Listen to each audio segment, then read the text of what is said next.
Welcome to wishful ಅಡುಗೆ ಮನೆ. ನೋಡಿ, ಕಡಲೆಕಾಳನ್ನ ತೊಗೊಂಡಿದ್ದೀನಿ. ಈ ಕಡಲೆಕಾಳನ್ನ ನಾನು ರಾತ್ರಿ ಇಡೀ ನೆನೆಸ್ಕೊಂಡಿದ್ದೀನಿ. ಇವಾಗ ಬೆಳಗ್ಗೆ ಎದ್ದು ಮಾಡೋದಕ್ಕೆ ಸುಲಭವಾಗುತ್ತೆ ಅಂತೇಳಿ. ನೋಡಿ, ಕಡಲೆಕಾಳಿಂದ ಒಂದು ಸೂಪರ್ ರೆಸಿಪಿನ ಮಾಡ್ಬೋದು, ಪ್ರೋಟೀನ್ ರಿಚ್ ರೆಸಿಪಿನ ಮಾಡ್ಬೋದು. ಹೇಗೆ ಮಾಡೋದು ಅಂತ ನೋಡೋಣ ಬನ್ನಿ. ಮೊದಲಿಗೆ ಒಂದು ಕುಕ್ಕರ್ನ ತೊಗೊಂಡಿದ್ದೀನಿ. ಈ ಕುಕ್ಕರಿಗೆ ಕಡಲೆಕಾಳನ್ನು ಹಾಕೋಣ. ನಿಮಗೆ ಎಷ್ಟು ಕಡಲೆಕಾಳು ಬೇಕೋ ಅಷ್ಟು ಕಡಲೆಕಾಳನ್ನು ನೀವು ಹಾಕ್ಕೋಬೋದು. ನೋಡಿ, ಕಡಲೆಕಾಳು ಹಾಕೊಂಡ ನಂತರ ಇದಕ್ಕೆ ಸ್ವಲ್ಪ ಶುಂಠಿನ ಹಾಕ್ಕೊಳ್ತಾ ಇದ್ದೀನಿ. ಹಾಗೆಯೇ ಒಂದು ಈರುಳ್ಳಿನ ಕಟ್ ಮಾಡಿ ಹಾಕ್ಕೊಂಡಿದ್ದೀನಿ. ಹಾಗೆಯೇ ಸ್ವಲ್ಪ ಬೆಳ್ಳುಳ್ಳಿ, ಹಾಗೆಯೇ ಇನ್ನೂ ಹೆಲ್ದಿಯಾಗಿ ಮಾಡೋಕ್ಕೋಸ್ಕರ ಕಟ್ ಮಾಡಿರೋ ಬೀಟ್ರೂಟ್ ಕೂಡ ಹಾಕ್ಕೊಳ್ತಾ ಇದ್ದೀನಿ. ಇದಕ್ಕೆ ನಾವೀಗ ನೀರನ್ನು ಹಾಕೋಣ. ನೋಡಿ, ಕಡಲೆಕಾಳು ಮುಳುಗಿ ಮೇಲೆ ಬರಬೇಕು, ಅಲ್ಲಿ ತನಕ ನಾವು ಇದಕ್ಕೆ ನೀರನ್ನು ಹಾಕೋಣ. ಇದಕ್ಕೆ ಸ್ವಲ್ಪ ಉಪ್ಪು ಕೂಡ ಸೇರಿಸ್ಕೊಳ್ಳೋಣ. ನೋಡಿ, ಇವಾಗ ಲಿಡ್ಡನ್ನು ಕ್ಲೋಸ್ ಮಾಡಿ ಒಂದು 6ರಿಂದ 7 ವಿಸಲ್ ನಾವು ಇದನ್ನು ಮಾಡಿಸ್ಕೊಂಬರ್ಬೇಕು. 7 ವಿಸಲ್ ಆದಮೇಲೆ ನೆಕ್ಸ್ಟ್ ಏನು ಮಾಡೋದು ನೋಡೋಣ ಬನ್ನಿ. ನೋಡಿ, ಇವಾಗ ವಿಸಲ್ ಹೋಗಿ ತಣ್ಣಗಾಗಿದೆ. ಕಾಳು ಕೂಡ ನೀಟಾಗಿ ಬೆಂದಿದೆ. ನೋಡಿ, ಬೀಟ್ರೂಟ್ ಕೂಡ ಬೆಂದಿದೆ. ಇವಾಗ ಇದನ್ನು ನೋಡಿ ಮಿಕ್ಸಿ ಜಾರ್ ತೊಗೊಂಡು ಕಡಲೆಕಾಳು ನೀರನ್ನು ಸಪ್ರೇಟ್ ಮಾಡಿಕೊಂಡು ಕಾಳು, ಬೀಟ್ರೂಟು, ಈರುಳ್ಳಿ ಎಲ್ಲ ಬೇಯಿಸ್ಕೊಂಡಿದ್ವಲ್ಲ ಅದನ್ನು ಮಿಕ್ಸಿ ಜಾರ್ ಒಳಗಡೆ ಸೇರಿಸ್ಕೊಳ್ಳೋಣ. ನೋಡಿ, ಇದಕ್ಕೆ ಸ್ವಲ್ಪ ಉಪ್ಪನ್ನು ಹಾಕೋಣ.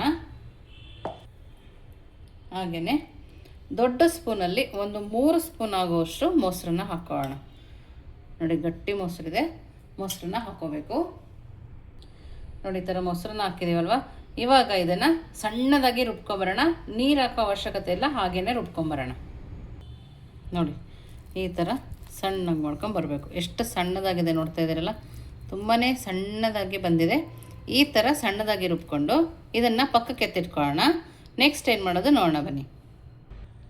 ನೋಡಿ, ಒಂದು ಬೌಲ್ ಆದರೂ ತೊಗೊಳ್ಳಿ, ಪ್ಲೇಟ್ ಆದರೂ ತೊಗೊಳ್ಳಿ. ಅದಕ್ಕೆ 1 ಕಪ್ಪಷ್ಟು ಗೋಧಿ ಹಿಟ್ಟನ್ನು ಹಾಕ್ಕೊಂಡಿದ್ದೀನಿ. ರುಚಿಗೆ ತಕ್ಕಷ್ಟು ಉಪ್ಪು, ಸ್ವಲ್ಪ ಓಂಕಾಳನ್ನ ಕೈಯಲ್ಲಿ ತಿಕ್ಕಿ ಹಾಕ್ಕೊಳ್ತಾ ಇದ್ದೀನಿ. ಇದಕ್ಕೇನೆ ನಾವು ಇವಾಗ ಮಸಾಲನ ಹಾಕೋಣ. ಒಂದು 1/4 ಸ್ಪೂನ್ ಆಗುವಷ್ಟು ಅರಿಶಿನ ಪುಡಿ, ಖಾರದ ಪುಡಿ ಎಷ್ಟು ಬೇಕಷ್ಟು ಹಾಕೋಬೋದು. ಒಂದು ಅರ್ಧ ಪೆಪ್ಪರ್ ಪೌಡರು, ಒಂದು 1/4 ಸ್ಪೂನ್ ಧನಿಯಾ ಪೌಡರು, ಸ್ವಲ್ಪ ಜೀರಿಗೆ. ನಾನಿಲ್ಲಿ ಸ್ವಲ್ಪ ಗರಂ ಮಸಾಲನ ಹಾಕ್ಕೊಳ್ತಾ ಇದ್ದೀನಿ. ನೋಡಿ, ಇದಕ್ಕೇ ಸ್ವಲ್ಪ ಬಿಳಿ ಎಳ್ಳನ್ನು ಕೂಡ ಹಾಕ್ಕೊಳ್ತಾ ಇದ್ದೀನಿ. ನೋಡಿ, ಇಷ್ಟನ್ನು ಹಾಕಿ ಚೆನ್ನಾಗಿ ಕೈ ಆಡಿಸ್ಕೋಬೇಕು. ನೋಡಿ, ಈ ಥರ ಕೈ ಆಡಿಸಿದ ನಂತರ ಇವಾಗ ಇದಕ್ಕೆ ನಾವು ಮಾಡಿಟ್ಟಿರೋ ಬೀಟ್ರೂಟ್ ಪೇಸ್ಟನ್ನು ಹಾಕೋಣ. ನೋಡಿ, ಬೀಟ್ರೂಟ್ ಪೇಸ್ಟನ್ನು ಹಾಕಿ ಚೆನ್ನಾಗಿ ಕೈಯಲ್ಲಿ ಹಿಟ್ಟು ಮತ್ತು ಬೀಟ್ರೂಟ್ ಪೇಸ್ಟಿಗೆ ಹಿಡಿಯೋ ಥರ ನಾವು ಇದನ್ನು ಕಲಿಸ್ಕೊಬೇಕು. ನೀವಿನ್ನೂ ನಮ್ಮ ವಾಟ್ಸಪ್ ಗ್ರೂಪಿಗೆ ಜಾಯಿನ್ ಆಗಿಲ್ಲ ಅಂದರೆ ವಿಶ್ಫುಲ್ ಅಡುಗೆ ಮನೆ ವಾಟ್ಸಪ್ ಗ್ರೂಪ್ಗೆ ಜಾಯಿನ್ ಆಗೋದನ್ನು ಮರಿಬೇಡಿ. ನೋಡಿ, ಎಲ್ಲದಕ್ಕೂ ಮಿಕ್ಸ್ ಆಗೋ ಥರ ನಾವು ಇದನ್ನು ಕಲಿಸ್ಕೊಬೇಕು. ನೋಡಿ, ಬೀಟ್ರೂಟ್ ಪೇಸ್ಟ್ ಹಾಕಿ ಈ ಥರ ಕಲಿಸಿದ ಮೇಲೆ ನಾವು ಬೀಟ್ರೂಟಿಂದ ರಸ ತಕ್ಕೊಂಡಿರ್ತೀವಲ್ಲ ಅದನ್ನು ಸ್ವಲ್ಪ ಸ್ವಲ್ಪ ಹಾಕಿ ಕಲಿಸ್ಕೊಬೇಕು. ಒಂದೇ ಸರಿ ಆ ರಸ ಫುಲ್ ಹಾಕೋಬೇಡಿ. ನೋಡಿ, ಈ ಥರ ರಸನ ಸ್ವಲ್ಪ ಸ್ವಲ್ಪ ಹಾಕಿ ಚೆನ್ನಾಗಿ ನಾದ್ಕೋಬೇಕು.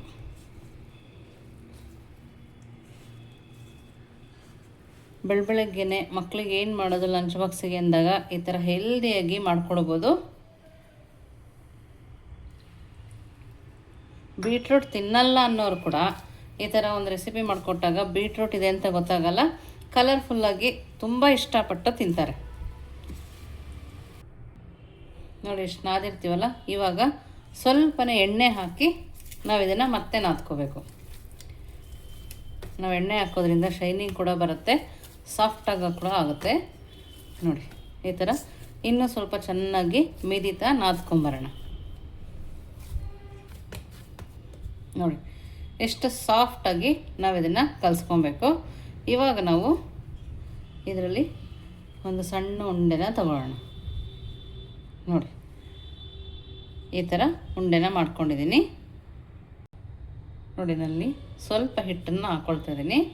ಹಾಗೆಯೇ ನಾವು ಮಾಡಿಟ್ಕೊಂಡಲ್ಲ ಗೋಧಿ ಹಿಟ್ಟಿಂದು ಉಂಡೆ ಅದನ್ನು ತೊಗೊಳ್ತಾ ಇದ್ದೀನಿ. ನೋಡಿ ಈ ಥರ ನಿಧಾನಕ್ಕೆ ಲಟ್ಟಿಸ್ಕೋಬೇಕು. ಲೈಟ್ ಕೈಯಿಂದ ಲಟ್ಟಿಸ್ಕೊಂಡ್ರೆ ನೀಟಾಗಿ ಬರುತ್ತೆ.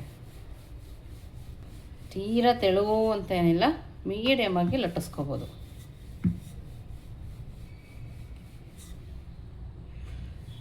ಸೈಡೆಲ್ಲ ಪೂರ್ತಿ ತೆಳು ಇರಬೇಕು.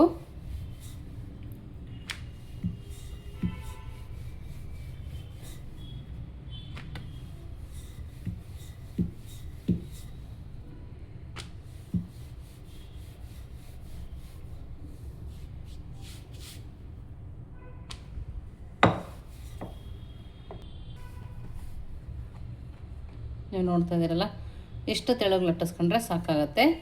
ಇವಾಗ ಇದನ್ನು ನೋಡಿ, ನಾನು ಹೆಂಚನ್ನ ಬಿಸಿ ಮಾಡ್ಕೊಂಡಿದ್ದೀನಿ. ಮೀಡಿಯಮ್ ಫ್ಲೇಮಲ್ಲಿಟ್ಟೆ ಬಿಸಿ ಮಾಡ್ಕೊಳ್ತಾ ಇದ್ದೀನಿ. ನೋಡಿ ಇವಾಗ ತವ ಬಿಸಿಯಾಗಿದೆ ಅಲ್ಲ, ಇವಾಗ ನಾವು ಮಾಡ್ಕೊಂಡಿರೋ ಪರಾಟನ ಹಾಕೋಣ. ನೋಡಿ ಮೇಲ್ಗಡೆಯಿಂದ ಸ್ವಲ್ಪ ಎಣ್ಣೆನ ಹಾಕ್ಕೊಳ್ತಾ ಇದ್ದೀನಿ. ನೀವು ತುಪ್ಪ ಬೆಣ್ಣೆ ಏನು ಬೇಕಿದ್ರೂ ಹಾಕೋಬೋದು.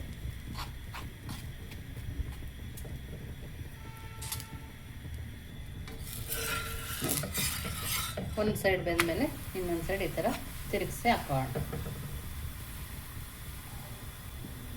ಈ ಸೈಡ್ ಕೂಡ ಸ್ವಲ್ಪ ಎಣ್ಣೆನ ಹಾಕೋಣ. ಡೈಲಿ ಲಂಚ್ ಬಾಕ್ಸಿಗೆ ಏನು ಮಾಡೋದು, ಹೆಲ್ದಿಯಾಗಿ ಮಾಡಬೇಕು ಅಂತಿದ್ದಾಗ ಈ ಥರ ದಿಢೀರಂತ ಮಾಡ್ಕೋಬೋದು. ನೋಡಿ ಇವಾಗ ಇದು ಎರಡೂ ಸೈಡು ಬೆಂದ ರೆಡಿ ಇದೆ. ಇವಾಗ ನೆಕ್ಸ್ಟ್ ಏನು ಮಾಡೋದು ನೋಡೋಣ ಬನ್ನಿ.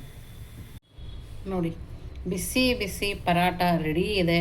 ನೋಡ್ತಿರ್ಬೋದು ಎಷ್ಟು ಸಾಫ್ಟ್ ಆಗಿದೆ ಅಂತ. ನೀವೇ ನೋಡಿ, ಒಂದು ಮುಷ್ಟಿ ಮಾಡ್ಬೋದು ಆ ಥರ, ಅಷ್ಟು ಸಾಫ್ಟ್ ಇದೆ. ನೀವು ಖಂಡಿತವಾಗ್ಲೂ ಲಂಚ್ ಬಾಕ್ಸಿಗೆ ಮಾಡ್ಕೊಳ್ಬೋದು.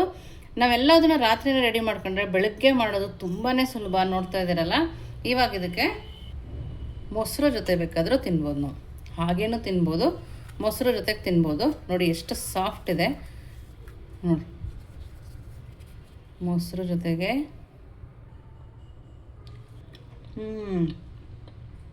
ಸೂಪರಾಗಿದೆ. ಕಡಲೆಕಾಳು ಬೀಟ್ರೂಟಿಂದ ಮಾಡಿದ್ವಿ ಅಂತ ಗೊತ್ತೇ ಆಗಲ್ಲ, ಅಷ್ಟು ಚೆನ್ನಾಗಿದೆ. Protein rich recipe. ಖಂಡಿತವಾಗ್ಲೂ ನಿಮ್ಮ ಮನೇಲಿ ಒಂದ್ಸರಿ ಮಾಡಿ ಹೇಗೆ ಬಂತು ಅಂತ ವಿಶ್ಫುಲ್ ಅಡುಗೆ ಮನೆಗೆ ಕಮೆಂಟ್ ಮೂಲಕ ತಿಳಿಸೋದನ್ನು ಮರಿಬೇಡಿ. ನೀವಿನ್ನೂ ನಮ್ಮ ಚಾನಲ್ ಲೈಕ್ ಮಾಡಿದರೆ ಲೈಕ್ ಮಾಡಿ, ಶೇರ್ ಮಾಡಿ, ಸಬ್ಸ್ಕ್ರೈಬ್ ಮಾಡಿ. ವಿಶ್ಫುಲ್ ಅಡುಗೆ ಮನೆಗೆ ಥ್ಯಾಂಕ್ ಯು.